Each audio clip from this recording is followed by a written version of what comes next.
¿por qué el 2020 ha sido un gran año? ¿Por qué el 2020 ha sido un gran año?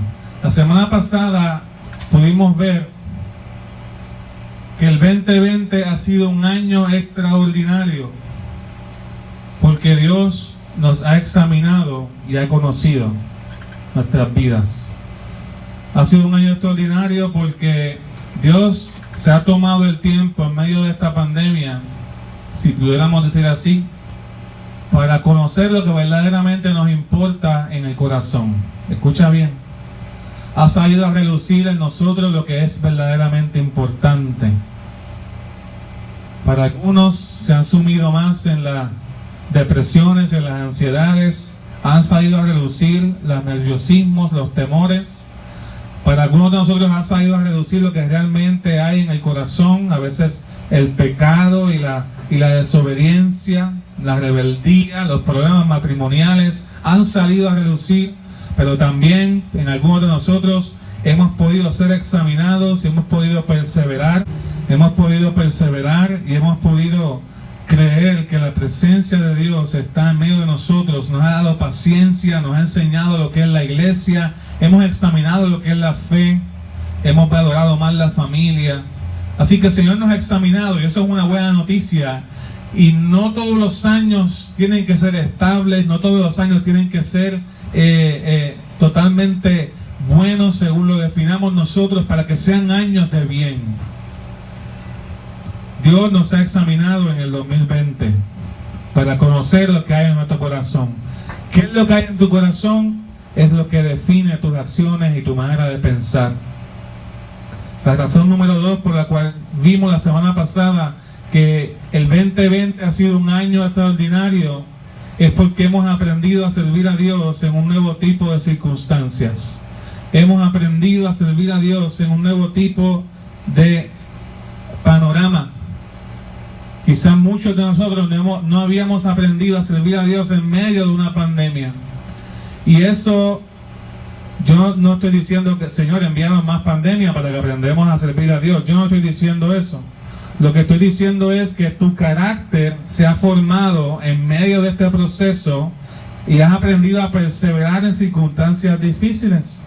¿Quién les diría que en un 2020, ¿quién hubiese pensado que hubiésemos tenido vehículos escuchando como antes, como hacían en los cines, en los cinema-autos de antes, donde la gente se paraba en un lugar a escuchar y ver una película?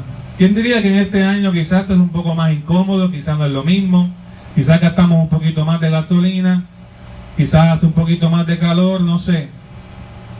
Ha sido incómodo, pero hemos aprendido a servir en circunstancias diferentes.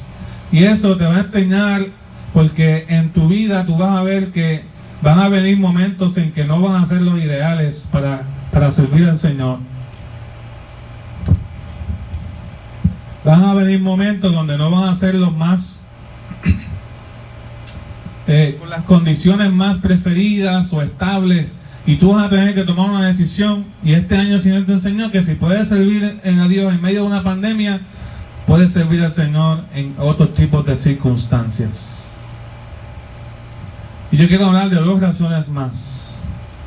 La razón número 3, por la cual podemos decir con confianza que Dios nos ha dado un año extraordinario, escucha bien, es porque Dios ha gobernado nuestras vidas. Dios sigue estando en control. Dios sigue estando en su trono. Iglesia, el Señor quiere recalcar esto en tu corazón, que Dios sigue gobernando y sigue siendo soberano.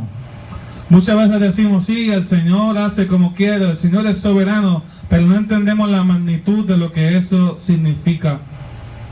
Cuando Dios es soberano, el temor pasa a un segundo plano, porque sabemos que nuestras vidas están en las manos de Dios.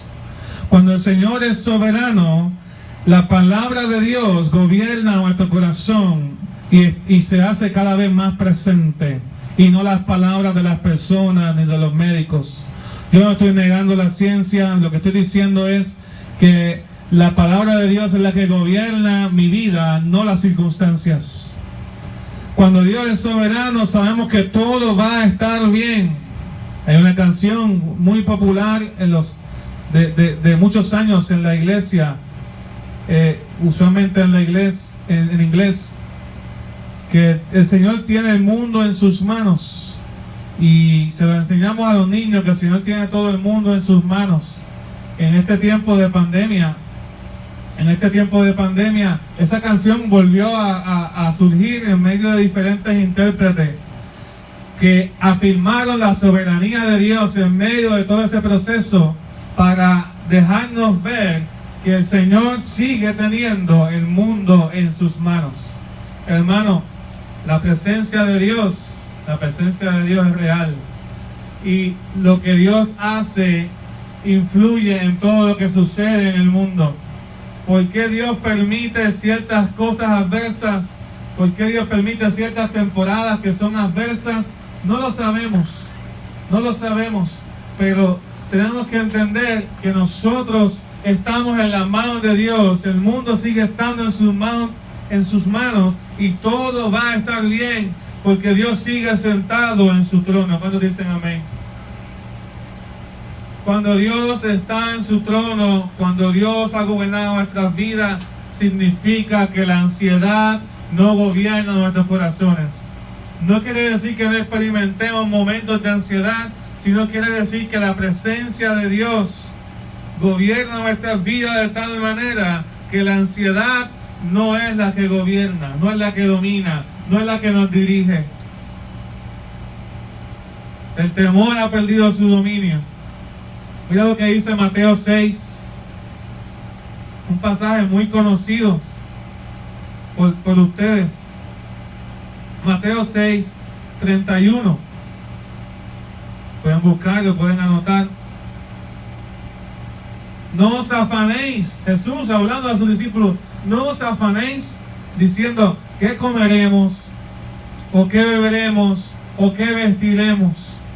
Quizás muchos de nosotros nos hemos hecho esa pregunta. Señor, ¿qué será de este año? ¿Qué será de mañana? ¿Qué será de aquí a 2 meses? ¿Cuándo saldrá la vacuna? Y comenzamos a afanarnos y comenzamos a experimentar ansiedad en nuestras mentes y en nuestros corazones. La Biblia dice y nos enseña que no debemos afanar tampoco por las cosas materiales.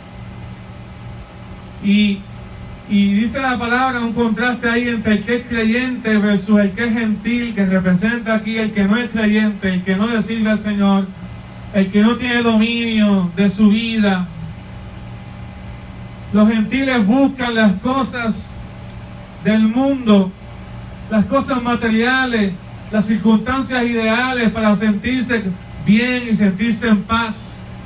Los gentiles necesitan estabilidad económica. El que no cree necesita buenas noticias todo el tiempo para que su corazón esté bien. El que no cree necesita ausencia de problemas para sentirse en paz. Pero el creyente sabe que su paz y su verdadera dominio y su verdadero gozo no están en las cosas materiales, ni está en afanarse por seguir absteniendo y buscando estar más estable en esta vida. Esta vida es temporal. Esta vida es temporal. Y si esta vida es temporal, yo no me puedo afanar todos los días por las cosas temporales. La Biblia dice que vuestro Padre Celestial sabe de qué tenéis necesidad. Mateo 6:32. Vuestro Padre Celestial sabe de qué tenemos necesidad. Escucha bien, nuestro Padre Celestial sabe de qué Manuel tiene necesidad. Esta iglesia, cada uno de ustedes, nuestro Padre Celestial sabe. Él está gobernando, Él está en su trono, Él conoce nuestras vidas, Él conoce la condición de tu bolsillo, Él conoce cada situación de tu familia, Él sabe lo que tú necesitas, Él sabe lo que yo necesito. Qué grande. Me muestra un Dios que está en control, me muestra un Dios que conoce todas las cosas, me muestra un Señor que está sobre todo lo material y me irá dando según yo vaya necesitando, no según yo vaya deseando. Muchas veces lo que queremos es seguir deseando y deseando cosas deseando más estabilidad, más materialismo, más cosas, más regalos. Pero realmente lo que necesitamos es que tengamos un Padre que nos ame y cuide de nosotros. ¿Alguien dice amén? ¿Están escuchando, hermanas, hermanos?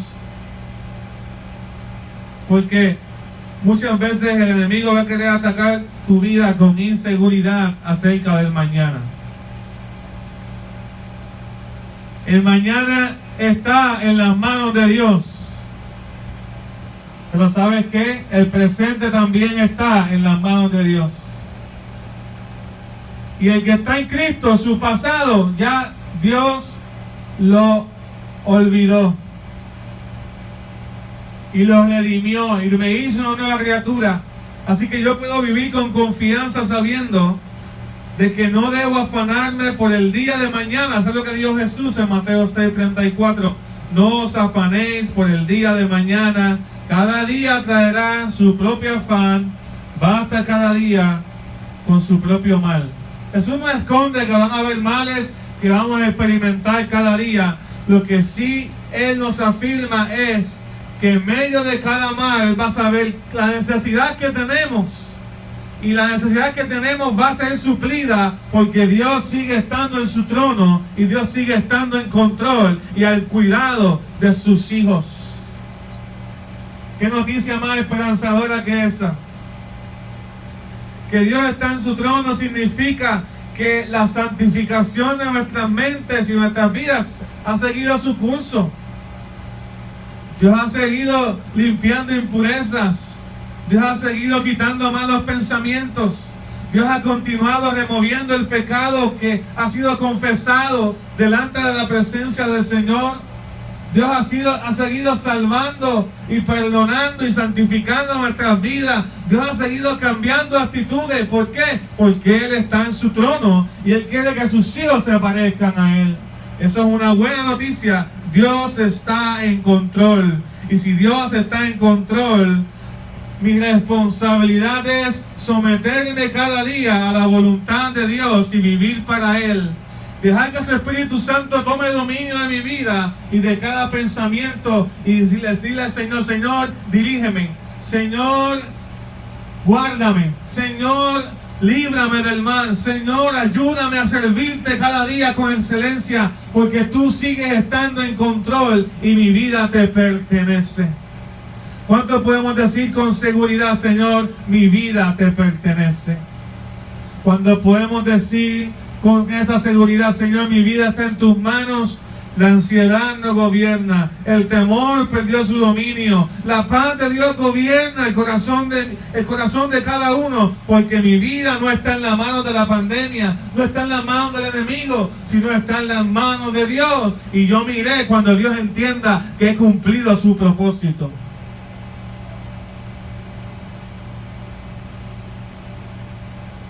Así que Dios ha gobernado mi vida y para mí eso me hace ver que el 2020 ha sido un año extraordinario.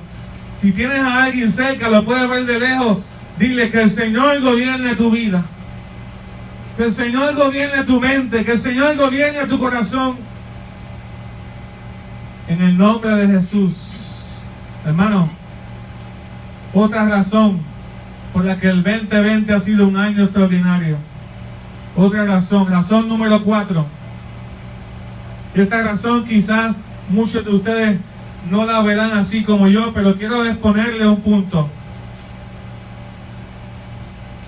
Esta razón que les voy a dar para la iglesia es de sumo gozo. Y yo te voy a decir que el Señor ha estado ministrando mucho en este tiempo sobre esta razón que les voy a mencionar. Y esta razón es la siguiente. Ha sido el 2020 un año extraordinario porque se está preparando el camino para la venida de Cristo. Se está preparando el camino para la venida de Jesús. Es curioso que celebremos la primera venida con mucho gozo, pero no se nos hable de la segunda.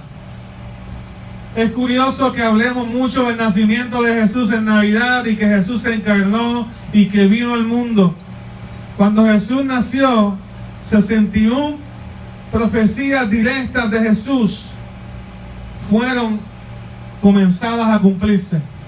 14 de esas profecías eran directamente acerca de su nacimiento, dónde iba a nacer, de quién iba a ser hijo, de qué simiente, que iba a ser un hijo de Dios, que iba a ser nacido de una virgen, que iba a ser de la familia de Isaí, que iba a ser de la tribu de Judá, que iba a ser de la casa de David, que iba a ser nacido en Belén, que le iban a presentar regalos, que en su tiempo iban a matar los niños de su generación, que se iba a llamar Señor y que se iba a llamar Emmanuel, Dios con nosotros. Todas esas profecías se cumplieron en el momento que Jesús nació.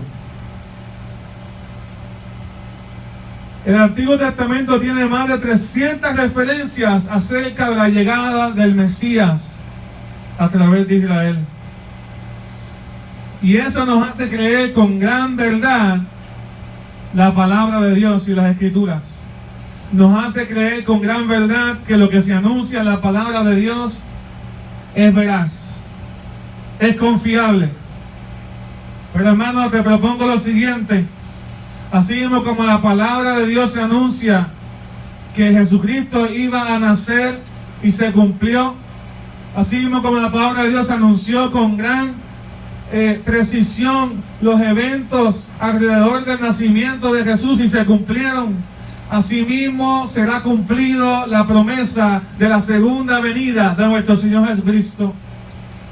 Podemos anunciar con confianza y con gozo que Cristo viene pronto. Jesús prometió a sus discípulos que Él regresaría otra vez. Esto no es enseñanza humana, es enseñanza espiritual.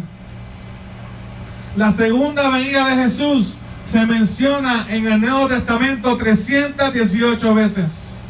318 veces Dios diciendo a la iglesia, vengo otra vez. Vengo a establecer mi trono. Regreso pronto. Su venida se acerca. De muchas maneras, el Espíritu Santo nos recuerda la promesa de Jesús de que regresaría otra vez. Recordamos que la primera venida de Cristo fue cuando Él vino naciendo en un pesebre y muriendo en la cruz. Pero en la segunda venida vendrá con gloria y con poder como gran rey. Hay más profecías bíblicas que hablan de la segunda venida de Cristo que de la primera. ¿Qué me dice eso, hermano? Es inminente. Dios está a las puertas. El que lo ha dicho lo cumplirá. Los que han estudiado la Biblia saben que Jesús lo dijo una y otra vez. Juan 14, de 1 al 4. Juan 14, el Evangelio de Juan, del 1 al 4 dice, no se turbe vuestro corazón. Creed en Dios, también creed en mí. En la casa de mi Padre muchas moradas hay, y si así no fuera yo los hubiera dicho. Jesús dijo, voy pues a preparar lugar para vosotros, y si me fuere, les voy a preparar lugar. Y dijo Jesús, y vendré otra vez, y los tomaré a mí mismo, para que donde yo estoy, vosotros también estéis. O sea, Jesús dijo que Él vendría otra vez. Cuando la iglesia comenzó en el aposento alto, Jesús dijo sus últimas palabras en Hechos capítulo 1. Y en esas palabras Jesús le dijo a sus discípulos, ir por todo el mundo y predicar del Evangelio. Recibirán poder del Espíritu Santo y me van a ser testigos en todo el mundo de este mensaje que yo les he dado a ustedes, el mensaje del Evangelio. Y cuando Jesús dijo eso en Hechos 1, versículo 9, dice que los discípulos lo vieron y fue alzado y les recibió una nube que ocultó de los ojos de sus discípulos la presencia visible y glorificada de Jesús. Y la Biblia dice que los discípulos se quedaron mirando al cielo. Se nos fue Jesús. Y la Biblia dice que estando ellos con los ojos puestos en el cielo, en Hechos 1:10, entre tanto que Él se iba, se pusieron junto a ellos dos varones con vestiduras blancas, dos ángeles, los cuales también le dijeron, varones galileos, ¿por qué están mirando al cielo? Dios te acaba de dar una encomienda. El Señor te acaba de decir, ve y predica el Evangelio por todo el mundo. ¿Por qué están mirando al cielo? Este mismo Jesús que ha sido tomado de vosotros al cielo, así vendrá como lo habéis visto ir al cielo. La palabra una y otra vez nos recuerda que Cristo viene pronto y regresa a establecer su trono. Segunda de Tesalonicenses 2, de 1 al 4 dice lo siguiente: con respecto a la venida del Señor Jesucristo y nuestra reunión con Él. Fíjense, porque no es que simplemente Él viene, es que nos vamos a reunir con Él, es que nos vamos a deleitar con Él, es que Jesús fue a preparar morada para que nosotros estemos juntos con Él. Con respecto a la venida de nuestro Señor Jesucristo, segunda de Tesalonicenses 2, de 1 al 4, no os dejéis mover fácilmente de vuestro modo de pensar, porque van a venir personas que nos van a decir, eso no es cierto, eso no es verdad. Van a venir personas que van a querer tergiversar el mensaje, diciendo que Cristo no viene, o diciendo que ya vino. Vamos, si Cristo ya vino, y este es el desastre que nos ha dejado, hermano, no hay doctrina más errónea que esa. Cristo viene pronto, Él va a erradicar la maldad cuando Él venga. Su trono será un gobierno de paz.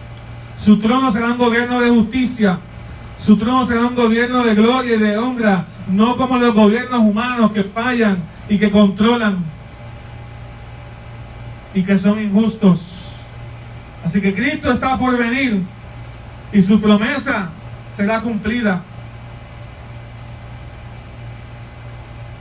No os engañéis, no se dejen mover fácilmente, dice Pablo. Nadie os engañe, versículo 3 de 2 Tesalonicenses capítulo 2. Nadie nos engañe en ninguna manera, porque no vendrá sin que antes venga la apostasía y se manifieste el hombre de pecado, el hijo de perdición. ¿Qué es la apostasía? Es la renuncia consciente, el abandono de la fe y de la creencia como nunca antes. En cierta manera tenemos apostasía desde el primer siglo de la iglesia hasta hoy, pero estos tiempos se van a caracterizar porque muchos que pensamos que no iban a abandonar nunca la fe, la abandonarán. Muchos que pensamos que estaban bien con los caminos del Señor, lo van a dejar a un lado por los placeres de este mundo. Inclusive estaba conversando con unos católicos en esta semana y conversamos, llegamos a la misma conclusión. Cada vez se está haciendo más difícil a nosotros los cristianos que nos acepten en la sociedad. Cada vez va a ser más difícil porque vivimos en un mundo apóstata. ¿Y cómo es este mundo apóstata? Mira lo que dice Pedro en 2 de Pedro capítulo 3. Mira lo que dice: en los postreros días vendrán tiempos peligrosos. Habrá hombres amadores de sí mismos, avaros, vanagloriosos, soberbios, blasfemos, desobedientes a los padres. Dígame si eso no describe este tiempo.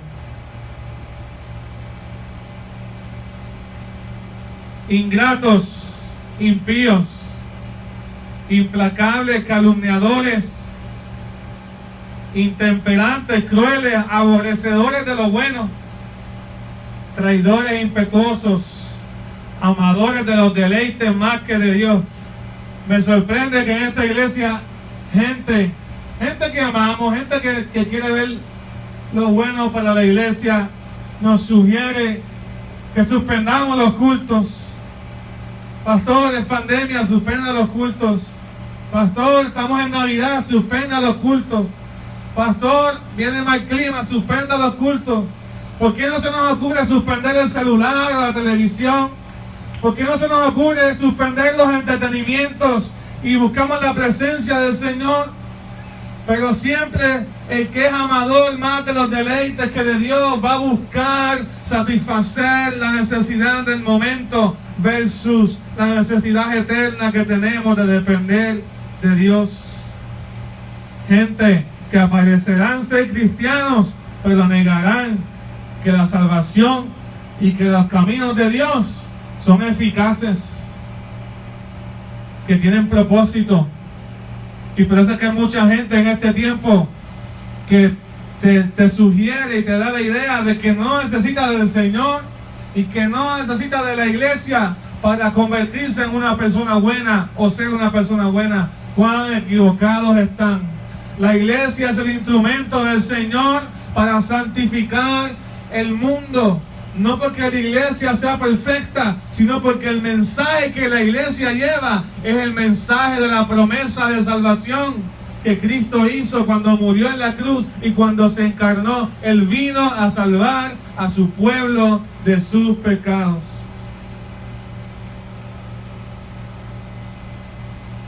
Fíjese, yo simplemente le he dado algunos pasajes que nos afirman que estamos en los postreros días. Pero si usted estudia Apocalipsis 13 con calma, se va a dar cuenta que una de las señales, además de la apostasía y el abandono masivo de la fe,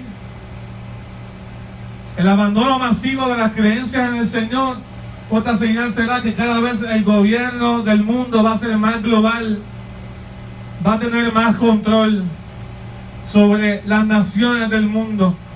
Y eso lo hemos visto en esta pandemia. Por eso yo digo que el 2020 ha sido un año extraordinario en cierta manera.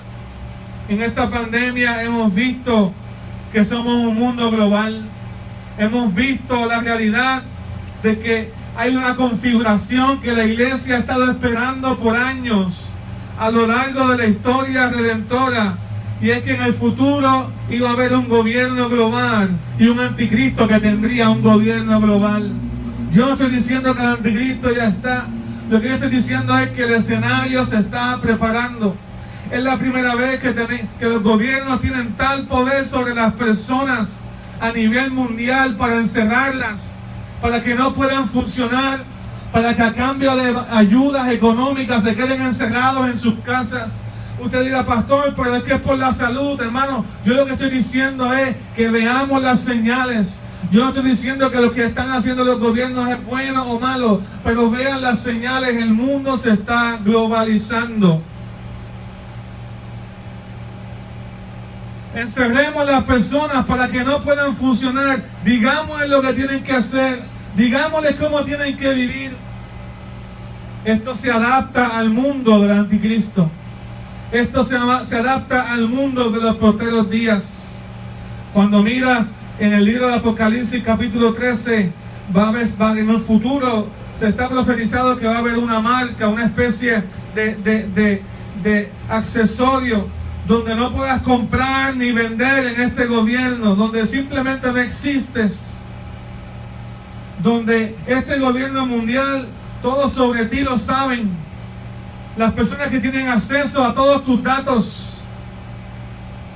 Este es el tipo de mundo que parece perfecto para la llegada del anticristo, lo que nos deja saber que el anticristo va a ofrecer paz, va a ofrecer salud, va a ofrecer beneficios, va a ofrecer muchas cosas que nosotros las estamos aceptando ahora, pero son señales. No estoy diciendo que está mal, lo que estoy diciendo es que nos tenemos que preparar.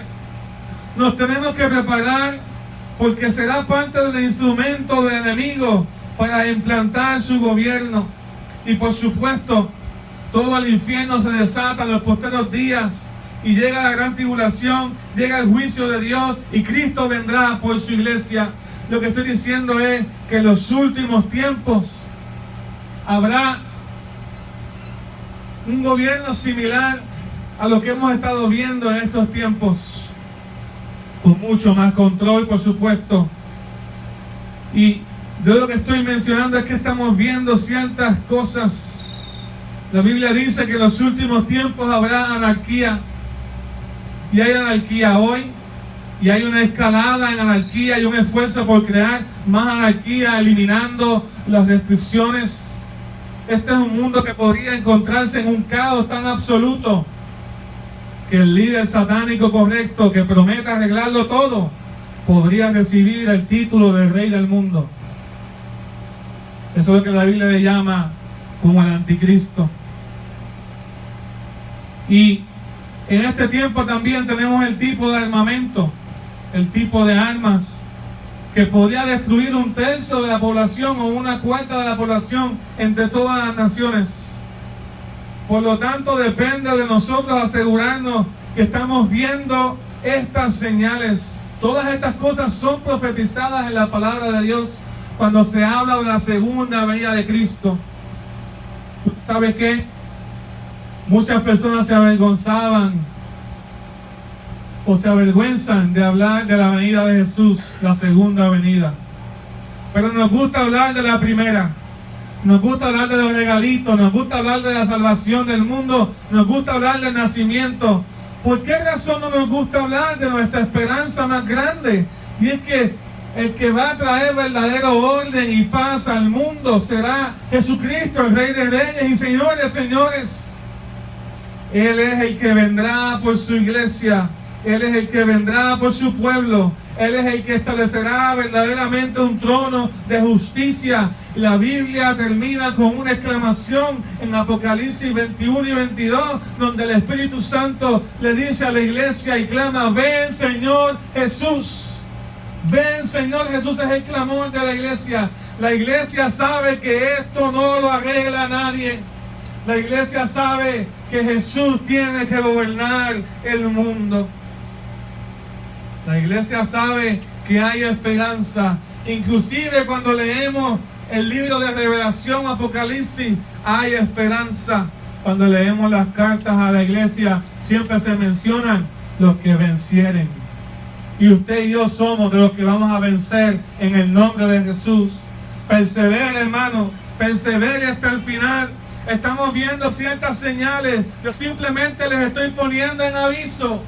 Estamos viendo ciertas cosas que nos dan una idea de que nuestra redención se acerca, de que la venida del Cordero como Rey, como León de Judá se acerca. Y eso nos debe dar gozo. Usted dirá: pastor, pero yo tengo tantos planes, tantas cosas. Siga con los planes, porque el día y la hora nadie lo sabe. Yo pensaba: Señor, yo quiero casarme antes de que tú vengas. El Señor sabe. El Señor sabe lo que tú y yo necesitamos. El Señor sabe lo que tú y yo está dentro de su plan. Él sabe cuál es su plan para ti. Yo no lo sé.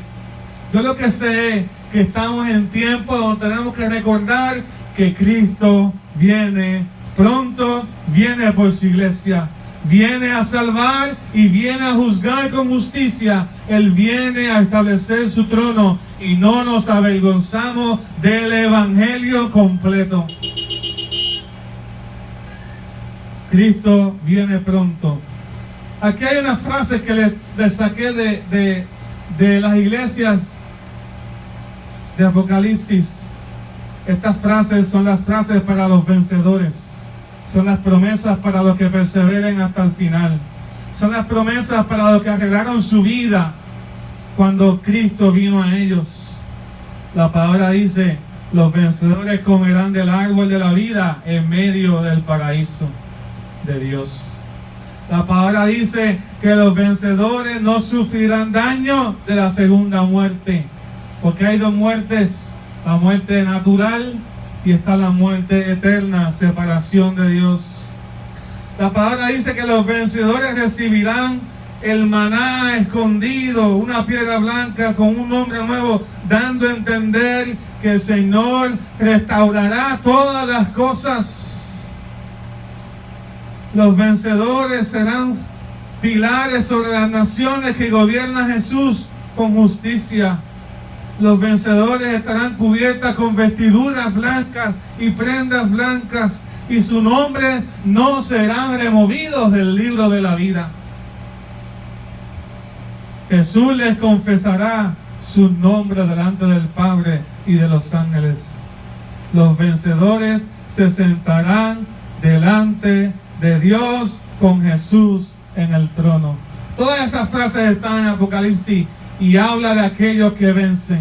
Yo no sé tú, Yo puedo tener muchos planes en esta tierra. A mí todavía me gustaría estudiar más cosas, tener más planes, hacer el templo, terminar la construcción, pero no hay cosa más clara en la Escritura, aún más clara que el nacimiento de Jesús, es la segunda venida de nuestro Señor Jesucristo. Por tanto, hermanos, Santiago 5:7, por tanto, hermanos, tened paciencia hasta la venida del Señor. Santiago 5:7. Tened paciencia. Mira cómo el labrador espera el fruto de la tierra, aguardando con paciencia hasta que se reciba la lluvia temprana y la lluvia tardía. La semilla se siembra y el labrador espera con paciencia que caiga lluvia de los cielos para que la semilla pueda germinar. Y esa lluvia temprana hace crecer la semilla y da los primeros frutos. Pero la lluvia tardía hace que el fruto se madure. El fruto se madure y pueda llegar a término para que esté listo de ser recogido. Lo que Dios nos está diciendo es que con paciencia esperemos la presencia del Señor, porque vienen tiempos donde los verdaderos frutos, los cristianos, van a ser madurados. Y este es el tiempo donde hemos estado siendo madurados, preparados. Somos el fruto de la palabra, la semilla que ha germinado, la palabra de Dios que ha caído en corazón y que ha sido creída y ha nacido en nuestra vida la presencia de Jesús. Y vendrá el Señor mandando a sus ángeles y le va a decir: recógete aquellos que son verdaderos frutos, el verdadero trigo, pero la cizaña, los que parecen que no son, y todos aquellos que no creyeron se quedarán.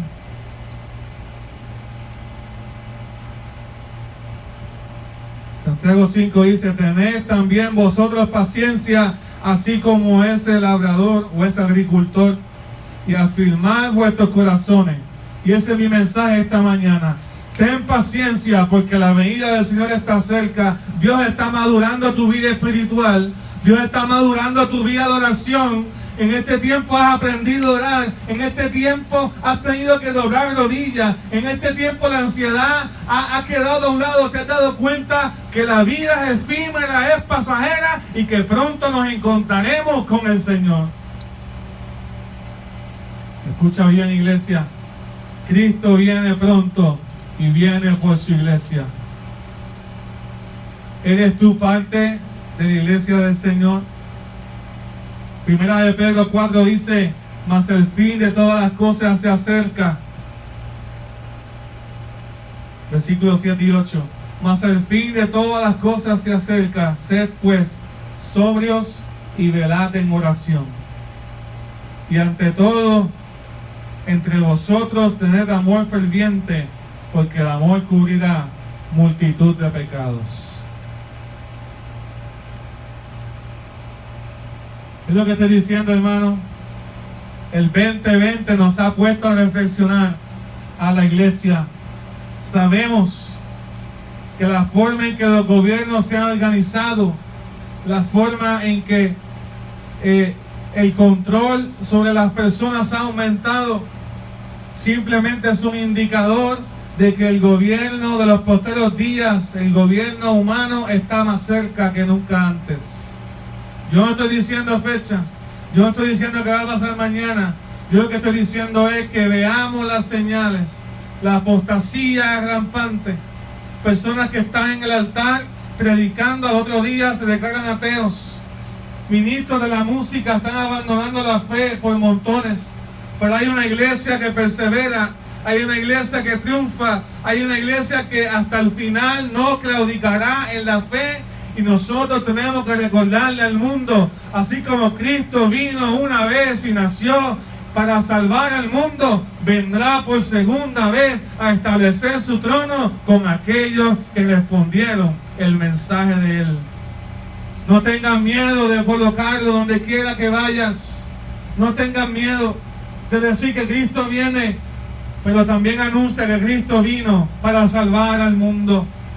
No tengan miedo de proclamar el evangelio completo del Señor, porque la palabra de Dios lo declara, y hasta donde hemos visto todo lo que la palabra de Dios ha dicho, se ha cumplido. ¿Por qué voy a dudar de la venida de Jesús? Así como vino la primera vez y cumplió la palabra de Dios para salvar al mundo, vendrá la segunda vez para restaurar todas las cosas, poner paz verdadera y para juzgar el mundo entero y la historia completa. Y yo puedo adorar al Señor y darle gracias, Señor, por tu misericordia. Gracias, Señor, por tu salvación. Gracias, Señor, por tu sacrificio. Señor, ayúdame a perseverar hasta el final. Señor, ayúdame a servirte con alegría y con gozo. Ayúdame a servirte en medio de un mundo de entretenimiento, de un mundo que te niega, de un mundo que abandona la fe. Ayúdame a servirte, a darte lo mejor de mi vida hasta que tú me llames a tu presencia. Podemos decir con gozo: ven, Señor Jesús, manifiéstate. Podemos decir con gozo: Señor, quiero estar contigo, quiero estar listo, prepárame para encontrarme contigo. Podemos decirle: Señor, yo deseo encontrarme cara a cara. Muchas veces decimos: Señor, yo quiero tener un encuentro personal contigo. Pues la segunda venida de Cristo es tu encuentro personal. Lo verás cara a cara. Las dudas que te acompañaron por toda tu vida dejarán de existir. La falta de fe, la lucha, la enfermedad dejarán de existir, porque Cristo vendrá y establecerá un trono donde hay vida, un gobierno donde hay justicia y una vida en abundancia en todas las esferas de nuestra vida. Así que yo quiero que tú ores conmigo y le digas al Señor: Señor Jesús, estoy listo. Oh Señor Jesús, prepárame para encontrarme contigo. Así como una novia se prepara para encontrarse con su amado, así como nos preparamos para un encuentro especial, prepara nuestros corazones. Que no sea más importante embellecernos por fuera que preparar nuestro corazón por dentro. Señor, el 2020 ha sido un año extraordinario, porque nos has abierto los ojos de que tu redención se acerca y que tu vida completa, tu vida en abundancia está más cerca que nunca. Oh Señor, creemos en tu palabra, creemos en tu presencia y creemos que tú estás aquí en medio de nosotros. Señor, tú sigues perfeccionando tu obra en mi vida y en la vida de mis hermanos, en el nombre poderoso de Jesús. Amén. Amén.